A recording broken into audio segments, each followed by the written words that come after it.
ہوگا محترم حضرات، عمل ہم کرتے ہیں مگر پتہ نہیں قبول ہے کہ نہیں، نمازیں ہم پڑھتے ہیں مگر پتہ نہیں قبول ہے کہ نہیں۔ کوئی دنیا میں کسی بھی شخص سے پوچھ لیجئے کہ تمہاری نماز قبول ہے کہ نہیں، روزہ قبول ہے کہ نہیں، تو وہ کہے گا نہیں بھائی مجھے تو علم نہیں ہے، میں تو پڑھ لیتا ہوں، قبول کرنے والی ذات پروردگار کی ہے، یہی کہے گا۔ اور واقعی سچ ہے، مگر درود کی برکتیں ایسی ہیں کہ جب انسان نماز کے لیے کھڑا ہوتا ہے، قیام کرتا ہے، رکوع کرتا ہے، سجود کرتا ہے، قاعدہ آخرہ کرتا ہے، خروج بسنی کرتا ہے، تو نماز پڑھنے کے بعد انسان کے دل میں کچھ خیال بھی آتا ہے۔ مثال کے طور پر انسان نے نیت کو باندھ دیا، چاہے وہ 4 رکعت ہو یا 2 رکعت ہو،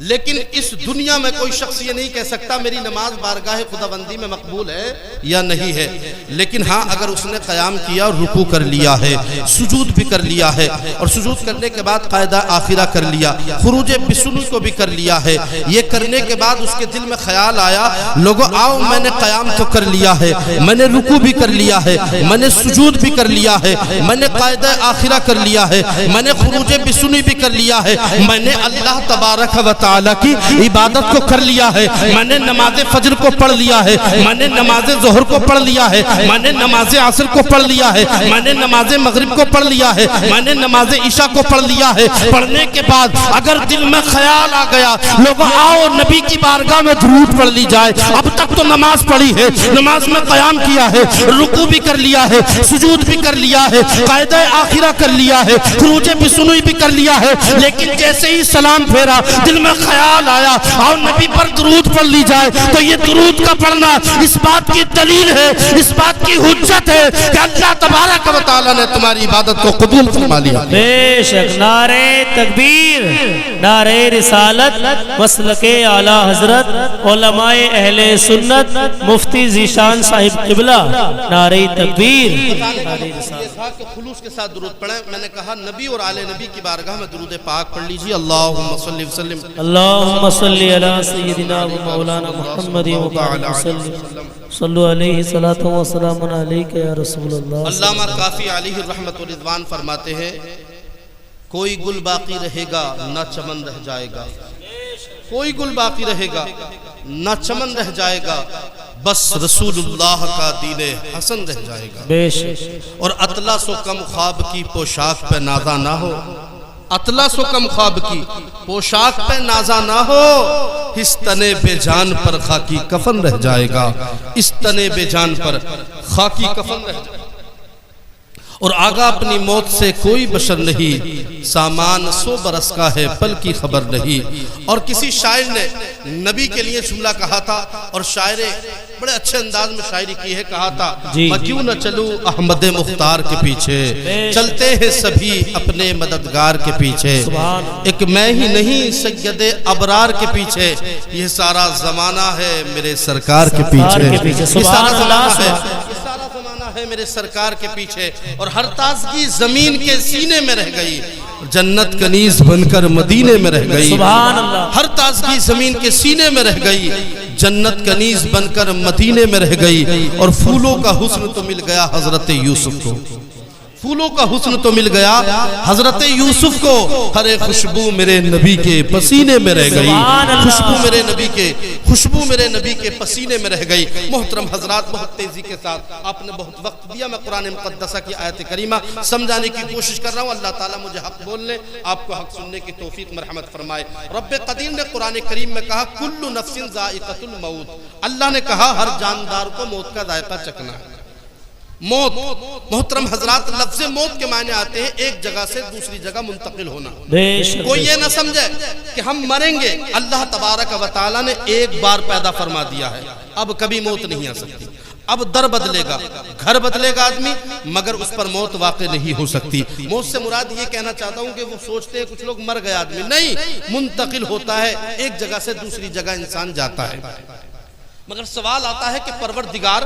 تو نے اگر موت کو پیدا ہی کیوں کیا ہے جب زندگی دی تھی؟ تو اللہ تبارک و تعالیٰ قرآن پاک میں کہتا ہے الذین آتوا الموت والحیات لیبلوکم ایکم احسن عملا، لوگوں میں نے موت کو اس لیے بنایا ہے تاکہ با وفا لوگوں کا اور بے وفا لوگوں میں امتیاز ہو جائے، فرق ہو جائے۔ سوال ذہن میں آتا ہے، پروردگار تو جانتا تھا، مولا تجھے تو پتا تھا، تو با وفا لوگوں کو الگ کر دیتا، علیحدہ کر دیتا، اور بے وفا لوگوں کو علیحدہ کر دیتا۔ رب قدیر فرماتا ہے لوگوں میں تو جانتا تھا مگر تم تو نہیں جانتے تھے، میں تمہیں بتانا چاہ رہا تھا۔ پروردگار ہم بھی جان گئے، مگر مولا جب تو نے زندگی کو ہمیں دے ہی دیا ہے تو پروردگار موت واقع کیوں ہو رہی ہے؟ رب قدیر فرماتا ہے تم پر موت واقع نہیں ہو رہی، بلکہ جب تمہاری روح قبض کرنے کے لیے اسرافیل آئیں گے نا، اسرائیل آئیں گے نا، تو معاملہ جانتے ہیں کیا ہوگا؟ اللہ اکبر، جن کو ملک الموت کہا جاتا ہے، آتے ہیں، آنے کے بعد پروردگار پہلے ہی فرما دیتا ہے اسرائیل کہاں جا رہے ہو؟ عرض کرتے ہیں پروردگار میں فلاں مقام پر جا رہا ہوں، حالانکہ اللہ تبارک و تعالی عالم الغیب ہے، مولا کو پتا ہے، رب قدیر جانتا ہے۔ توجہ ہے آپ کی، اللہ تعالیٰ سلامت رکھے۔ پروردگار تمام کو بغداد دکھاتے ہوئے مدینہ دکھاتے ہیں۔ محترم حضرات کیا کہتے ہیں؟ اللہ اکبر، سماعت کیجئے، توقع کے کہیے سبحان اللہ۔ محترم حضرات میں یہ بات کہنا چاہ رہا تھا کہ اللہ تبارک و تعالیٰ تو نے زندگی کو کیوں دیا ہے مولا؟ اگر مرنا ہی ہے تو پروردگار تو زندگی کو نہیں دیتا۔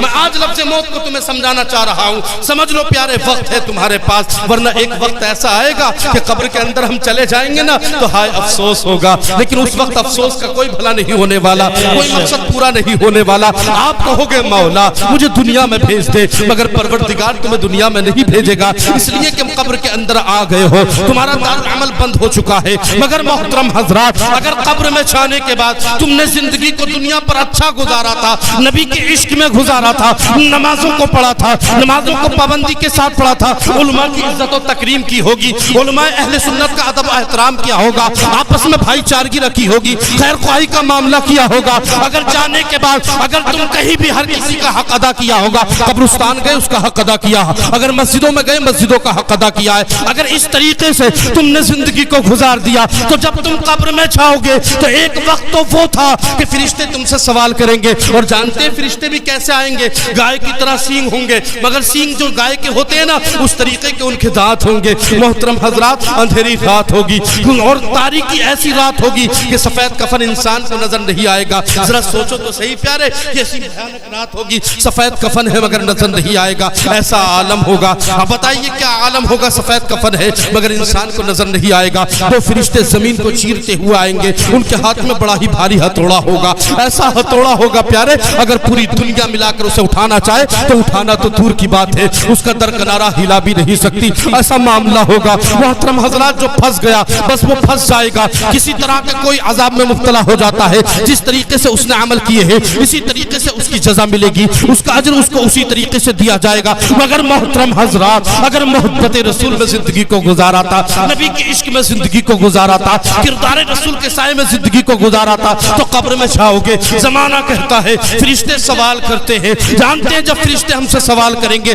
تو کوئی کہے گا ہائے ہائے میں نے کچھ بھی نہیں کیا ہے، میں زندگی میں اچھے عمل کر کے آ جاتا۔ مگر بتائیے اب کیا زندگی مل جائے گی؟ اور دنیا میں زندگی میں گناہ کرنے والوں، اپنے آپ کو نادم اور شرمندہ نہ کرنے والوں، ذرا خیال تو کرو قبر میں آمنہ کا لال اگر تم سے ملاقات کرے گا کیا جواب دو گے؟ محترم حضرات وہ سوال کریں گے بتا من ربو کا، تیرا رب کون ہے؟ بتاؤ کیا جواب ہوگا؟ محترم حضرات جب سوال کریں گے تو ہم لاجواب ہو جائیں گے، مگر عشق رسول میں اگر زندگی کو گزارا ہے۔ جو تیسرا سوال ہوگا نبی کونین کے لیے ہوگا، آقا کریم کے لیے جب وہ سوال ہوگا نا تو عالم یہ ہوگا کہ جب کہیں گے نا فرشتے بتا اس شخص کے بارے میں تیرا کیا خیال ہے، نبی کونین کے بارے میں تیرا کیا خیال ہے، کیسی زندگی کو گزارا تھا، نمازوں سے دوری تو نہیں بنائی تھی، تلاوت قرآن کیا تھا کہ نہیں کیا تھا، کہیں عیاشی میں زندگی کو تو نہیں گزارا تھا، کہیں عیاشی اور مکاری میں زندگی کو نہیں گزارا تھا، کہیں اپنی بدکاری میں زندگی کو نہیں گزارا تھا۔ اگر عاشق رسول ہے اور اس سے سوال ہوگا تو وہ عاشق رسول کہے گا ارے کیا پوچھتے ہو اور کس کے بارے میں پوچھتے ہو؟ ارے انہیں جانا انہیں مانا، نہ رکھا غیر سے کام، للہ الحمد میں دنیا سے مسلمان گیا۔ سبحان اللہ۔